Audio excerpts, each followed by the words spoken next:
उसका पालन करिए। लिखवाते कुछ हैं और करते कुछ हैं। कल्याण नहीं होगा। आपके बच्चों का जीवन इसलिए सुखी नहीं है, आपकी कथनी करनी और लेखनी में अंतर है। आप विवाह के कार्ड पे लिखवाते हैं शुभ विवाह, पवित्र पारणी ग्रह। आप आइए आशीर्वाद दीजिए, और वहां झूम रहे हैं लोग, उल्टे सीधे गाने बज रहे हैं, होश नहीं है। बाकी बची कुची कसर फोटोग्राफर पूरी करवा देते हैं। ऐसे पकड़ो, गले में हाथ डालो, लेट जाओ उसके ऊपर सबके सामने ही। हद दर्जे की बदतमीजियां फोटोग्राफर आजकल करवा रहे हो, बड़े खुशी से सब लोग कर रहे हैं। और एक और सिस्टम शुरू हो गया है, प्री वेडिंग, क्या है, फोटो शूट। शादी से पहले नंगे होकर वहां पे फोटो खिंचवा रहे हैं लड़के लड़कियां, और लोग भेज रहे हैं बड़े बड़े पैकेज पर। ये मार्केट है। इस मार्केट में हिंदुओं का पैसा चूसने के लिए अनेकों षड्यंत्र रचे जा रहे हैं। बता दीजिए किसी और धर्म में कहां प्री वेडिंग शूट्स हो रहे हैं?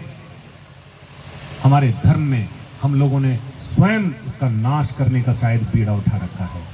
बदलिए, ऐसे विवाहों में जाने से मना कर दीजिए जिस पे लिखा हो प्री वेडिंग शूट में हमारे लड़के लड़की वहां गए थे और ये फोटो बढ़िया बढ़िया खिंचवा कर आए। लोग फेसबुक पे पोस्ट कर रहे हैं, कीचड़ में सने हुए एक दूसरे को पलट। क्या नंगपना है भैया? ये नंगपना तो घर में कर सकते हो, दरवाजा बंद करके कर सकते हो, सबको क्या दिखाना? कहां जा रहे हैं हम? क्या यही संस्कार है हिंदुओं के? क्या हमारी माताओं ने, हमारी दादियों ने यही सिखाया है? किसी बड़े बूढ़े को आते ही घूंघट नीचे हो जाता था, आवाज नीची हो जाती थी, और आज हटते हटते कहां तक हो गया? शुभ विवाह को शुभता में बदलिए। वहां पर शराब नहीं होनी चाहिए। बैंड बाजे वालों का ज्यादा आदर होता है। जो पंडित जी मंत्र पढ़ने आते हैं उनको कोई पूछता तक नहीं है कहां पड़े हो पंडित जी। बेचारे इंतजार करते हैं कब वहां से फोटोग्राफर छोड़े और यहां में शुभ लग्न निकल जाए तो निकल जाए, लेकिन फोटोग्राफी पूरी होनी चाहिए, क्योंकि एल्बम बनेगी, चाहे जीवन में देखने का मौका ना मिले। और जो जाते हैं आशीर्वाद देने, घंटे घंटे इंतजार करते हैं, फोटो खिंचवाएंगे, चाहे देखने को उस शादी का फोटो उन्हें कभी ना मिले, लेकिन ऐसे कॉलर वाला ठीक करके बढ़िया से ऐसे खड़े होकर ऐसे आशीर्वाद देंगे जैसे हाथ सेक रहे हो, आगे जल रही है। नौटंकी की नौटंकी। शादियों को शुभ रखना है, खान पान शुभ होना चाहिए। अपने धार्मिक, ये शादी कितना बड़ा संस्कार है, विवाह संस्कार है, नामकरण संस्कार है।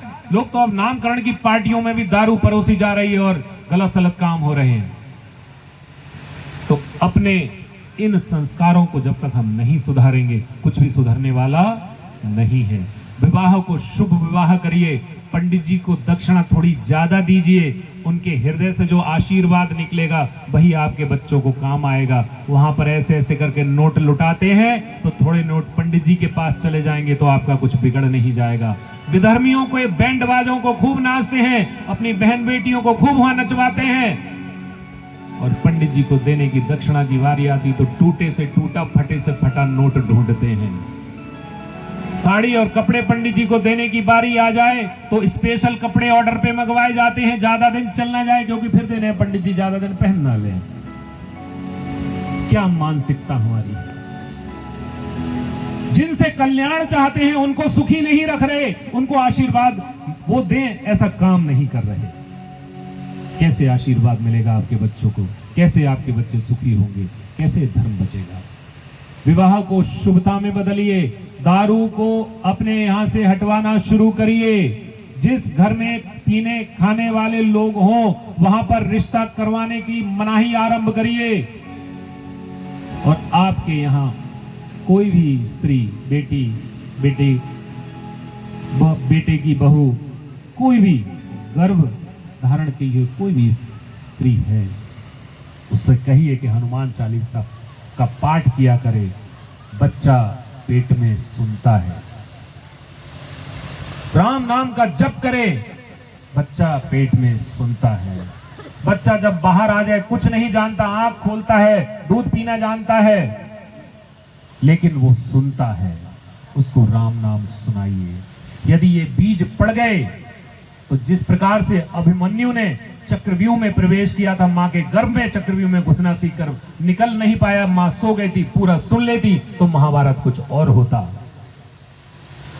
मां के गर्भ में नारद जी ने कयादू के गर्भ में प्रहलाद को ऐसे संस्कार दे दिए। 5 वर्ष के बालक ने हिरण्याकश्यपु जैसे देवताओं को, सबको जिसने परास्त कर रखा था, उस बच्चे ने हिरण्याकश्यपु को मरवा डाला और चक्रवर्ती सम्राट बनकर बैठा। ये मां के गर्भ के संस्कार ऐसे काम आते हैं, हमारे पास सबूत है। विज्ञान कहती है पेट में जब गर्भ 6 हफ्ते का होता है, बच्चे के कान कॉकलिया डेवलप हो जाते हैं। 6 हफ्ते के गर्भ के बाद बच्चा सुनने लगता है। उसके भीतर संस्कार आप पहले ही डाल दीजिए, गर्भ में ही संस्कार डाल दीजिए। आपके घर में कोई गर्भ धारण करे, कोई भी हो, भक्तिमय वातावरण होना चाहिए। आपके घर में भगवान और देवता आशीर्वाद देने आएंगे। वाह क्या घर है! इस घर के गर्भ से, इस गर्भ की चौखट से एक राम भक्त पैदा होगा और आगे आकर सनातन धर्म का प्रचार प्रसार और